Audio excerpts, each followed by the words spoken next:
नमस्कार, एक बार फिर से स्वागत है आपका इंडिया न्यूज हरियाणा पर। मैं हूं आपके साथ अतुल प्रताप सिंह और महा कवरेज फैसले का दिन लगातार वो कवरेज जारी भी है। और देखिए, दो जगहों से रुझान भी आ गए और नतीजे जिस तरीके से आते हुए दिखाई दे रहे हैं, वहां पर अहिरवाल का इलाका तो अव्वल रहा, लेकिन अब रुझानों की अगर हम बात करें तो वहां से जुड़ी एक बड़ी खबर हमारी सहयोगी आकांक्षा देंगी। हम ब्रेकिंग सेंटर का रुख करते हैं। अंबाला से बड़ी खबर बताइए आकांक्षा।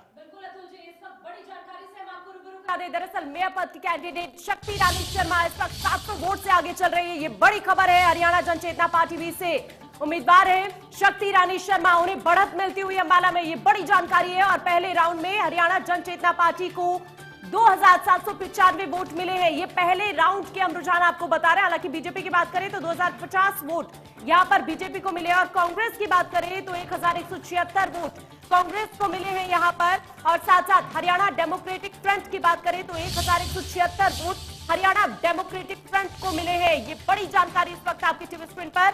अंबाला में शक्ति रानी शर्मा को बढ़त मिलती हुई मेयर पद की कैंडिडेट है दरअसल हरियाणा जनचेतना पार्टी वी से, और वो यहां पर आगे चल रही है 700 वोटों से। बीजेपी की हम बात करें तो 2050 वोट यहां पर बीजेपी को मिले हैं। ये पहले राउंड की बात हम कर रहे हैं। धीरे धीरे रुझान आने शुरू हो गए हैं। और हरियाणा डेमोक्रेटिक फ्रंट को अगर हम बात करें तो 1176 वोट मिले हैं यहां पर। ये बड़ी जानकारी है। इस वक्त धीरे धीरे रुझान सामने आ रहे हैं। और बड़ी बात यह है कि अंबाला जो हॉट सीट मानी जा रही है उसमें हरियाणा जनचेतना पार्टी वी से मेयर पद की कैंडिडेट शक्ति रानी शर्मा आगे चल रही है। 700 वोट से आगे चल रही हैं शक्ति रानी शर्मा। 2795 वोट उन्हें अभी तक यहां पर मिले हैं। और बीजेपी की बात करें तो 2050 के साथ बीजेपी दूसरे नंबर पर है। अतुल जी,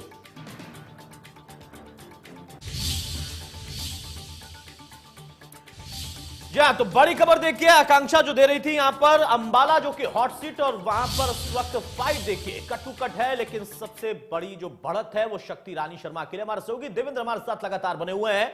देवेंद्र, एक बार फिर से जो पहला राउंड था उसमें आप देखिए फाइट बहुत कट टू कट, लेकिन बढ़त शक्ति रानी शर्मा को।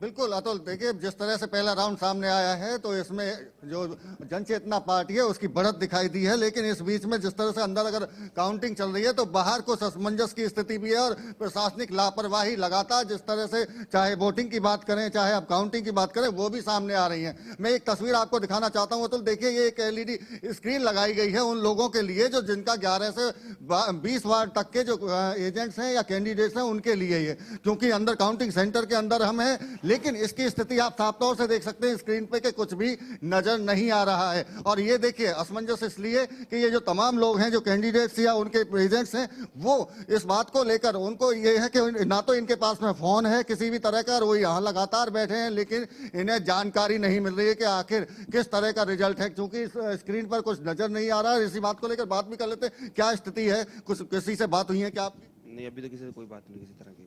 क्या लगता है जिस तरह से ये आपको कुछ दिख नहीं रहा है, कैसे रिजल्ट पता चलेगा? सर बैठे हुए हैं, परमात्मा के सारे बैठे हुए हैं।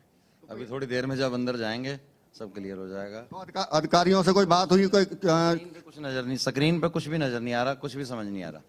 जब अधिकारियों से बात हुई उन्होंने कहा भी कुर्सी लास्ट में कर लो तो नजर आएगा, लेकिन ऐसा कुछ भी नहीं है।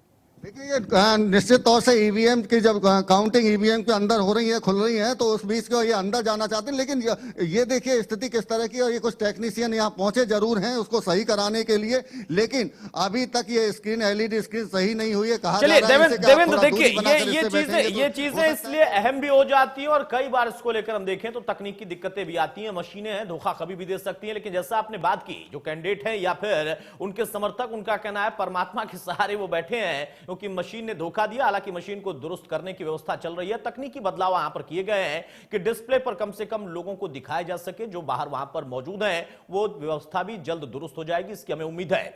लेकिन अब यहां पर जिस तरीके से पहले राउंड में बढ़त हुई शक्ति रानी शर्मा की और बीजेपी दूसरे नंबर पर, यानी वही बात देवेंद्र दिख रही है जो आम तौर पर चर्चा में थी कि फाइट यही है, इन्हीं दोनों के बीच में।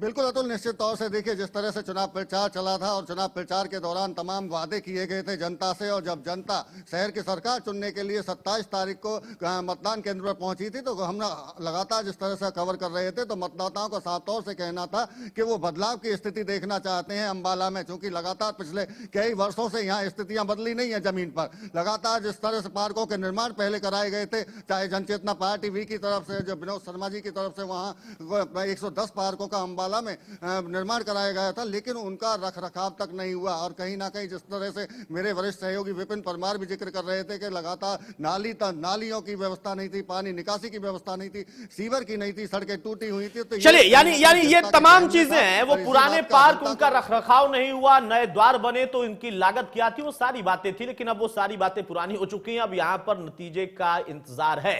हमारे सहयोगी देवेंद्र हमारे साथ लगातार बने हुए हैं, लेकिन बीच में एक बड़ी खबर आ रही है। हम ब्रेकिंग सेंटर का रुख करते हैं। आकांक्षा।